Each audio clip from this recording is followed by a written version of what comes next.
conversar um pouquinho, então, sobre as classificações, as características de cada um, tá? Vamos lembrar uma coisa muito importante. Os animais que a professora tem aqui já foram adquiridos mortos, ou foi uma doação de alguém que achou morto em algum lugar, né? Ou apareceu em casa, é tudo registrado. A gente não pode sair por aí matando animais para estudar, né? Pro bem da ciência é interessante, mas isso quem faz não somos nós. Então, como que a professora tinha aqui, a professora não matou nem bichinho, eu não sou mal a esse ponto, não tenho coragem, tá? Mas a gente já tinha morto e aí a professora vai usar, então, pro bem da ciência para ensinar a vocês como funciona, então, e como são classificados os animais, certo? Mas tudo que tem aqui está documentado e está autorizado que a professora está usando, ok? Então, vamos lá. Primeira classificação dos animais. Nós temos os animais que são vertebrados e os animais que são invertebrados. Os animais vertebrados, eles possuem ossos, né? Um esqueleto interno, que é chamado de endoesqueleto. Vamos olhar para o Romeu aqui? Olha só. O Romeu é um exemplo de vertebrado, né? Um ser humano. Nós somos assim por dentro. A gente tem esse endoesqueleto, que serve para quê? Para dar sustentação ao nosso corpo, para dar proteção para alguns órgãos, né? Por exemplo, aqui no Romeu, dá para a gente ver as costelas, dentro da costela vai o pulmão e o coração. Então aqui o externo com as costelas está protegendo alguns órgãos. Dentro da cabeça também, do crânio a gente tem o cérebro, né? Então o crânio serve para proteger o cérebro. Outra coisa também, os ossos nos garantem os movimentos, né? Eles junto com os músculos garantem para a gente a movimentação, andar, mexer o braço, sentar, deitar, tudo é associação de um osso com um músculo. Então o endoesqueleto é muito importante, né, para esses animais. E aí nós temos os invertebrados. Os invertebrados são os animais que não têm um endoesqueleto, certo? O que eles possuem então? Um exoesqueleto, exoesqueleto, né? Pronuncie como você achar mais chique aí. Bom, exo vem de fora, então alguns têm corpo mole, né? Aí tem várias classificações que mais lá pra frente vocês vão entender direitinho, mas alguns invertebrados, como os vermes, por exemplo, têm corpo mole, ou seja, não possuem nenhum exoesqueleto. E tem os insetos, os artrópodes, né? E dentro dos artrópodes nós temos os insetos, nós temos aqui, tá? Os aracnídeos, que são as aranhas, ou seja, que tem um exoesqueleto, né? Uma carapaça formada de quitina, não sei se eu posso falar carapaça, mas ele é rígido e também serve para proteger os animais. Então, exoesqueleto, ok? Invertebrados. E os de corpo mole não possuem exoesqueleto, tá? Como os vermes, os anelídeos, que são as minhocas, as sanguessugas. Gente, a gente tem uma diversidade muito grande de animais no planeta. Então, é muito complexa a divisão dos animais. Não se preocupe com os nomes que a professora está falando. Isso você vai aprender mais lá pra frente. E se você quiser ser um biólogo, você vai aprender isso na faculdade. Ok? Agora é mais para conhecimento de vocês mesmo. Ok? O que interessa aqui pra gente é você saber diferenciar um animal vertebrado de um invertebrado. A professora está usando óculos porque esses animais estão mortos. E para eles não se decomporem, a gente precisou usar um produto químico, tá? O formol. Então, ele agride os olhos. Então, por isso, professora, quando vocês vêm no laboratório, quando está só a professora aqui, a gente tem que proteger, porque é um produto bastante forte, tá? Então, aqui, vamos olhar os invertebrados que a professora tem aqui no laboratório. Bom, aqui eu tenho a aranha, tá? Vou dar um zoom aqui. A aranha é um aracnídeo, tá? Ela está dentro do grupo dos artrópodes e ela é um animal invertebrado. Ela possui exoesqueleto, tá? Os aracnídeos, eles são caracterizados por possuírem 4 pares de patas e o corpo ser formado por cefalotórax e abdômen, ok? Então, invertebrado. Aranha. O que mais que eu tenho aqui? eu tenho o escorpião. Lembrando que aranha e escorpião são animais peçonhentos, ou seja, se você ver na sua casa, fique longe deles, chame um adulto, ok? O escorpião, principalmente, ele finge de morto, tá? Às vezes você pensa que ele morreu e ele não morreu. E eles são venenosos. O escorpião também é um aracnídeo, tá? 4 pares de patas, cefalotórax e abdômen. Não tem uma cabeça definida, a cabeça dele é emendada com o tronco, por isso chama cefalotórax. E também é um animal invertebrado. Ok? Vamos pegar um grilo aqui, ó. Bom, o grilo, ele é um inseto. Por quê, professora, que ele é um inseto? Porque ele tem 3 pares de patas, cabeça, tórax e abdômen, tá? Então, ele tem a cabeça diferenciada do tronco. Vou dar um zoom aqui. Cabeça, tórax e abdômen, ok? Do tórax sai ali, então, os 3 pares de patas, 3 de cada lado, formando 6 patinhas, ok? Aqui as anteninhas na cabeça, tá? E o grilo, então, um inseto, um animal invertebrado. Aqui eu tenho um caranguejo, que é do grupo dos artrópodes, é um invertebrado, só que ele entra lá num subgrupo chamado de crustáceo, ok? Ele tem algumas características diferentes aí dos insetos e dos aracnídeos, ok? Mas ele também é um invertebrado, possui um exoesqueleto bem rígido, tá? Então ele não tem osso, não tem endoesqueleto, ok? E aqui nesse vidrinho pequenininho, professor, tem a mosca, né? Que é um invertebrado, vocês veem na casa de vocês, é um inseto, tá? Um artrópode, um inseto, cabeça, tórax, abdômen e 3 pares de patas, tá? Então também um invertebrado. A gente sabe que existe muitos animais, é que a professora não tem aqui para mostrar para vocês. Mas, com os poucos exemplos que eu dei para vocês, dá para vocês meio que definir aí na casa de vocês vertebrado e invertebrado. Minhoca é um invertebrado, ok? Corpo mole, fica dentro do grupo dos anelídeos. Agora vamos para os animais vertebrados, que são os que têm o endoesqueleto. Aqui a professora tem o peixe, tá? Eu tenho aqui o sapo, que é um grupo, pertence a um grupo chamado anfíbios. Nesse grupo tá os sapos, as rãs e as pererecas.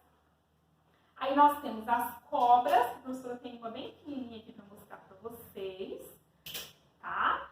Que ela junto com os lagartos, as tartarugas, os crocodilos, né? E as cobras, elas pertencem a um grupo chamado répteis, ok? Então aqui, ó, anfíbios, répteis. Aí a gente tem os mamíferos. Aqui, uma doazinha, né? Mas é o feto de um cachorrinho, é uma doação, tá? Já veio morto para a professora. Então, o cachorro é um mamífero. E o morcego, que também é um mamífero, o único mamífero que voa, tá? Então, a gente acha que é ave, não. Ele não é uma ave, ele é um mamífero, ok? E aí tem o grupo das aves. A professora não tem nenhuma ave. Fez um barulhinho aqui pra gente, não sei se deu para captar no vídeo. Mas as aves também tem um grupo próprio delas, que também é um vertebrado. O professor não tem nenhuma morta aqui para mostrar para vocês. Mas aí entra, né? As araras, os papagaios, os beija-flores, os periquitos, as águias, né? E por aí vai, ok? Vamos comparar aqui, dentre os vertebrados, a diferença entre o corpo deles. Ó, peixe, né? Ambiente aquático, só respira dentro d'água. A professora já passou uma aula para vocês em que mostrou o tipo de respiração dele, que é branquial, ele tem as brancas aqui, ele absorve o oxigênio da água para poder respirar, né? A água sai pela boca e aqui nas brancas o oxigênio é distribuído por todo o corpo dele. Ele tem um formato aqui, ó, afunilado nas pontas, certo? Que ajuda ele a deslizar na água, que é um formato hidrodinâmico. Ele tem a linha lateral, que é um órgão do sentido, aqui em cima, tá? Ele também tem o corpo formado por escamas, tem alguns peixes que são de pele mesmo, que não, de couro, né? Que não tem escamas, mas também tem os que tem escamas, que também auxiliam no nado, tá?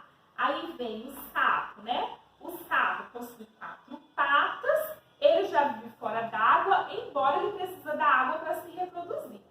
ele bebe água também absorvendo pela pele, ok? Então ele é muito dependente da água. Ele vive fora da água? Vive, mas ele precisa ficar perto da água para sobreviver, tá? Senão ele morre desidratado.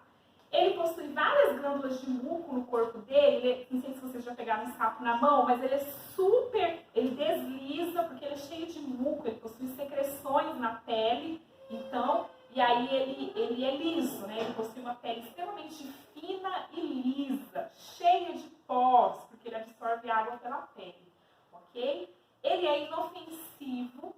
Daqui a pouquinho a gente vai falar sobre uma coisa chamada cadeia alimentar, que ele é de extrema importância para a existência de vida no planeta e para a manutenção da vida no planeta também, tá? O que mais que eu posso falar sobre o sapo? Ó, compara a pele do sapo com a do peixe. Ele não tem escamas, ele já possui 4 patas, o peixe nenhum, o peixe só possui nadadeiras, ok? Por causa do tipo de locomoção dele. As patas traseiras são maiores que as dianteiras porque ele pula, ele salta para se locomover. Okay? Tem glândulas do veneno, que é a defesa dele, mas ele só libera o veneno se você encostar na glândula. Se você não encostar, ele não libera veneno. Okay? E tem sapos, quanto mais colorido, mais perigoso, que são extremamente venenosos. Aí aqui, então, os mamíferos, ó, o corpo coberto por pelos, tá? O morcego tem pelo igual cachorro, ó, em volta, tá? Eles possuem unhas, garras, certo? Os dentes são todos adaptados para o tipo de alimentação, ok? Dependendo, todos os mamíferos mamam no princípio da vida, né? As fêmeas têm as glândulas mamárias, que produzem lá o leite materno para alimentar os seus filhotes. E aí, depois disso, cada um adquire um tipo de alimentação, né? Morcegos, tem uns que comem insetos, outros comem frutos, outros comem pólen. Então, vocês percebam, a cobra que tem escama, tem cobra que é formada de couro, mas todas elas têm um formato alongado, não possui patas. E, gente, tem muito aluno que fala pra mim que cobra é invertebrado. Não, cobra é vertebrada. Ela tem um esqueleto interno, um endoesqueleto, que acompanha o formato do corpo dela, tá? Então, a cobra é um animal vertebrado. A gente tem cobra pequenininha assim, tem imensa, né? Como as sucuris, por exemplo, ok? Então, aqui, exemplos, então, para vocês de vertebrados. Vamos falar da alimentação. Nós temos animais que se alimentam somente de plantas e folhas e vegetais, que são os herbívoros. Nós temos animais que se alimentam apenas de carne, que são os carnívoros. E temos animais que se alimentam de plantas de carne, que são os onívoros, tá? E aí, com esse tipo de alimentação, a gente forma, então, uma cadeia alimentar no planeta. Bom, com esses animais que a gente tem aqui, dá para a professora dar um exemplo de uma cadeia alimentar aqui para vocês, né? Toda cadeia alimentar começa com uma planta, certo? Então, as plantas é a base da cadeia alimentar. Bom, então falando da cadeia alimentar, é importante então falar dessa relação entre os seres vivos entre eles. Às vezes você vê um animal, você vê num filme, naqueles documentários, né? Um animal comendo o outro, você fica triste, você fica com dó. Mas isso é algo que precisa acontecer no ambiente para a manutenção da vida. Todos os animais precisam se alimentar. Os animais não são autótrofos, eles não produzem o seu próprio alimento. Então ele precisa caçar o alimento, capturar o alimento que ele vai comer. Então isso é um ciclo e isso acontece a todo momento na natureza, ok? Então a gente vai aqui, como uma atividade prática, com os animais que a professora tem aqui, a gente vai tentar montar uma cadeia alimentar aqui, ok? Então assim, ó, toda cadeia alimentar inicia-se com uma planta, como eu já havia falado para vocês. Por quê? Porque as plantas são seres produtores, então elas são a base da cadeia alimentar, inicia ali com ela, seres que fazem fotossíntese. Aqui a professora tem a elógia, que é uma planta aquática, e aqui a professora tem um cacto, que é uma planta terrestre, ok? Então aqui, ó, base da minha cadeia alimentar, planta aquática, planta terrestre. Eu preciso de um animal aqui que se alimenta de planta, ou seja, um animal herbívoro. No caso aqui, do terrestre, eu vou usar o grilo, tá? Então, vou pôr aqui, ó, o grilo na frente. Então, eu vou usar uma setinha aqui indicando quem fornece alimento ao ser, tá? Então é nessa ordem aqui, ó. A planta fornece energia como alimento para o grilo, certo? Aqui, tá? Depois eu dou um foco aqui para vocês verem. Quem que come o grilo aqui? Vamos pôr o sapo? Então o sapo come o grilo. Por que o sapo é importante pra gente? Olha, ele se alimenta de insetos, grilo, mosca, aranha. Tem gente que não gosta do sapo, né? Então, mas o sapo, quando você acaba com o sapo, você tem um monte de inseto desagradável aí na sua casa. Então não judique do sapo, gente. Eu sei que tem gente que joga sal no sapo. Não faça isso porque você está judiando de um animal. Jogar sal no sapo, ele tem a pele muito sensível. Então ele está sentindo muita dor. Ok? Quem come o sapo? Vamos pôr a cobra? Então aqui, ó. A setinha. Tá. Minha mesa está molhada. Cobra come o sapo. Ok? E aí, vamos pôr então que a cobra morre. E aí os decompositores decompõem a matéria orgânica. No caso aqui, fungos. Que eu tenho aqui, o fungo então fecha o ciclo aqui, comendo a cobra. Ok? A cobra serve de energia para o fungo. Formei uma cadeia alimentar terrestre. Aquática aqui, eu poderia colocar. Nós temos aqui o caranguejo, algumas espécies de caranguejo comem plantas próximas ao mangue. E alguns comem pequenos insetos, pequenos animais. Então, assim, esse aqui eu não tenho como definir se ele é herbívoro, ou se ele é carnívoro, ou se ele é onívoro, tá? Mas, vamos supor que ele seja herbívoro. Aí ele comeria a planta. Então, vou pôr uma setinha aqui. Tá? E aí, um peixe comeria o caranguejo. Aqui. E aí, o peixe morto serviria, então, aqui pro fundo. Vamos organizar melhor isso aqui, gente?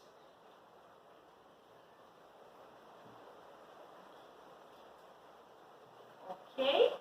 Opa, a setinha tá toda errada. A professora virar. Aê! Bom, aqui, cadeia alimentar terrestre, planta, grilo, sapo, cobra, decompositor. Cadeia alimentar aquática, planta, caranguejo, peixe, decompositor. Vamos concluir aqui então, quando a gente tem duas cadeias alimentares interligadas, a gente forma uma teia alimentar. Então aqui a gente encerra, a gente fecha a nossa aula, falamos das características dos animais, né? Falando do corpo, formato do corpo, alimentação, vertebrados e invertebrados. E encerramos com essa aula, então, falando da teia alimentar, que é uma junção de várias cadeias alimentares que acontecem, ok? Então, aqui na mesa, ó, a gente conseguiu formar, então, duas cadeias alimentares e uma teia alimentar, ok? Vou aproximar aqui para vocês conseguirem ver melhor. Cadeia alimentar terrestre, cadeia alimentar aquática, teia alimentar. Bom, espero que eu tenha colaborado com vocês, né, nessa aula sobre os animais, essa relação entre os animais e as plantas, esse ciclo, né, de alimentação que existe. E aí, então, meus pequenos cientistas, eu aguardo vocês para a próxima aula.